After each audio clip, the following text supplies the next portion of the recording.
players, only 3 have transferred. And that's because of evaluation. You're never going to be perfect in recruiting because it's not scientific. You know, there's so much subjectivity to recruiting. That's why you have 2,000 kids in the recruiting portal every year. Kids leave just like that now. But we have eight of our top 10 back, 4 starters back. And that's a shock to everybody but us. Do you think the system with NIL and the transfer portal is as broken as it's perceived to be broken from the outside? Like on social media, it gets torn apart, but in talking to you and talking to some other people, it doesn't seem as broken as much as it needs to be kind of finagled a little bit. Yeah, I think it's so new, and it's like a shock to the system. Mm-hmm. It's like taking a pacemaker and putting it in your heart. You know, I've still got the same heart, but there's something new in there, and it's going to take me a while to get used to it. You know, I get up in the morning, I look in the shower, and I got this big scar here that, God, I'm just not used to that. And then my heart feels funnier because I got this little buzzing, beeping thing going on in there sometime. So, you know, we got this thrust upon us. We didn't ask for this NIL thing, but it's here. And I don't sit around and say, is it good or bad? I adjust to it. That's the only way that we can do it. People on the outside don't know what you don't know. You know, it's like the people in the arena. That's one of the great poems of all time. But the coaches and players and staff, people that are involved with the NIL program and process on campuses, we're constantly evolving. You know, 5 years ago, there was no NIL. Mm-hmm. So when it started, I had no idea what to do with it. I didn't know what it was. And then I had, you know, the coaches that had failed at it didn't take it serious. We took it serious. We knew that we had to get ahead of the game on that. We started having meetings right away with key donors about this, the way this was going. And I knew because our budget was in trouble that we weren't going to get a lot of help from the university. So if we were going to make it in this NIL wilderness, you know, we were kind of like Lewis and Clark, right? You know, we get to Cincinnati, get on the Mississippi River, Missouri River, we don't know where we're going, but we know we're in the boat, and it's got to keep going. There's going to be turbulence, there's going to be all kind of things that's going to get in our way. But we have to figure this out, and every year we've gotten a little bit better understanding, but we're still learning. We don't have all the answers for the NIL right now because it's every year. You know, last year we took 2 guys in the portal, LJ and Damien, 2 great young men, come from great families, which is really important to us because you have to have character and maturity in your base to make it here because we're going to put you through some adversity. And then LJ came back, Damien transferred to Pitt, which is a great fit for him. And then we brought in Milos Uzan, who is the only portal guy we brought in this year. But you still are using high amounts of NIL because of player retention. You know, most guys, you know, everybody says, well, the transfer portal will start in March after the first round or second round. No, it doesn't. Transfer portal starts November 4th. Mm-hmm. Because you're going to have a kid, his very first game, that's going to get upset, and he's going to start talking, and they're already start looking. I started getting calls about kids interested, making sure we knew this kid was going to be available last year, the first week in December. This kid is going to be available, and you're one of the schools he really likes. Everybody's going to start getting those calls early. So transfer portal will start when everybody's first game is. So when you're starting to get into this NIL deal from a guy that's been in the NCAA since the 80s, and you couldn't put like cream cheese on a bagel type of deal, now it seems like you can do almost anything. Are you terrified? Are you nervous? Are you like, there's just no way we can do this? Like, is it nerve-wracking for you? Not at all. Because you've seen like crazy rules, and now there's no rules. You just adjust to it.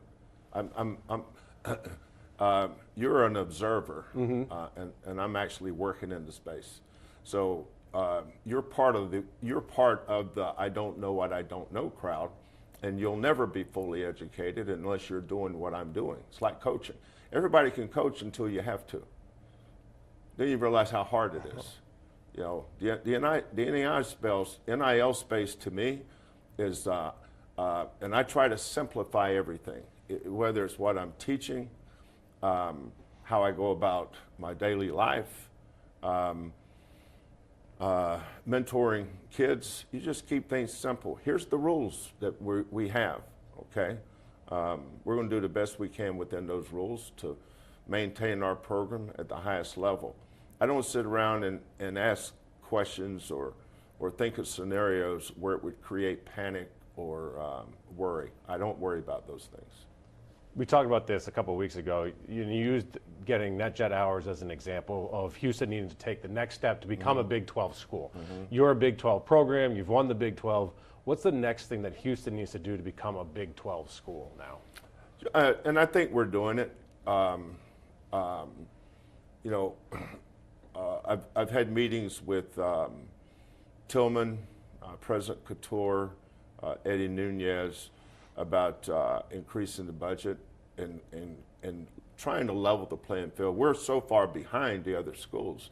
You know, because of our success, people think that we have everything we need. Now, we're a long way from that. That doesn't mean that we're not going to get out there and scrap and claw. I'm used to doing more with less. I was at Montana Tech. I was at Washington State. They nurtured me on doing more with less. Now, some of the other schools, like Oklahoma and Indiana, were resourced at the highest levels, every sport. We're not like those schools. You know, we have some really good coaches here. I mean, some outstanding coaches that are doing the same thing. I think the areas that we need to improve in is dialogue, communication, making sure we're on the same page with what we have. You know, you try to take a dollar and make $5 out of it. Okay, that's what we're going to do. Makes no sense to complain about it. That's who we are. You know, we're a long way from being a Big 12 athletic department, but we're working toward that. We have a plan to get there, and I'm going to do everything in my power to help our athletic department be the best it can be.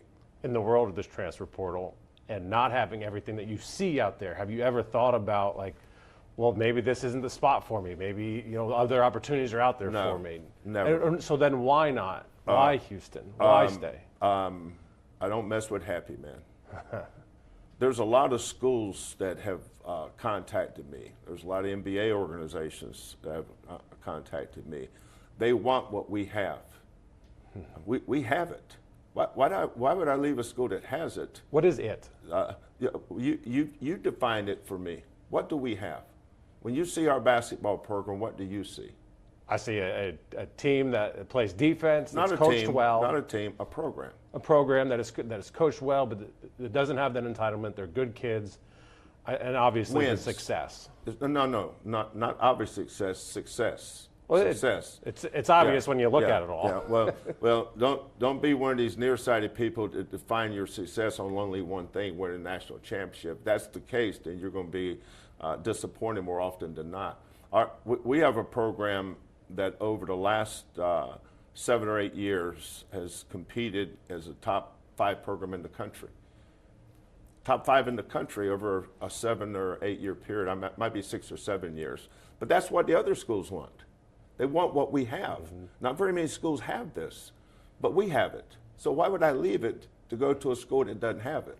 I like what we have going here. Is it perfect? Of course not.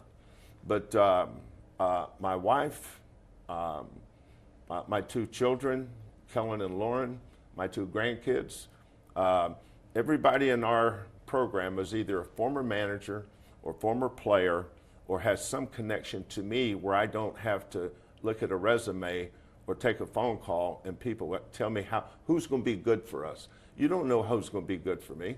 That's why when I hire a manager, I'm evaluating him every day.